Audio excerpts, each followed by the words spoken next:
তিনি রব, তিনি বান্দাকে ক্ষমা করার জন্য খুঁজেন। সুবহানাল্লাহ। আর মানুষ অপরাধীকে শাস্তি দেওয়ার জন্য খুঁজে। আর সেই রব থেকে আমরা বিমুখ। কতদিন কত রাত পার হয়ে গেছে, বলতেই পারি না আল্লাহর সাথে মন খুলে একদিন কথা বলছি কিনা। আছে না নাই? কত মাস কত বছর চলে গেছে, বলতেই পারি না রবের সাথে একদিন মন প্রাণ খুলে কথা হয়েছে কিনা। অথচ তিনি প্রতিদিন ডাকতে থাকেন, আমার কাছে চাও, আমার কাছে চাও। তুমি অভাবী, চাও, আমি অভাব দূর করব। তুমি পেরেশানিতে আছো, চাও, পেরেশানি দূর করব। তুমি ক্রাইসিসে আছো, আমাকে বলো, আমি দূর করে দেব। তার কাছে কোনোদিন বলি না। বলি কি? রাসূল বলছেন, আল্লাহ এবং বান্দার মধ্যে সবচেয়ে নিকটের সম্পর্ক হচ্ছে সিজদা। সুবহানাল্লাহ।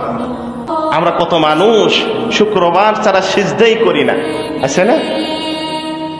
আর যারা সিজদা করেন, আল্লাহ শুকরিয়া আদায় করেন, অন্তত প্রতিদিন আল্লাহর সাথে আপনার খুব নিকটতম সাক্ষাৎ হচ্ছে। সুবহানাল্লাহ। আর যারা সিজদা করেন না, এখনো সময় আছে, নিজেকে পরিবর্তন করো, নিজেকে আল্লাহর কাছে সুপোর্ট করো।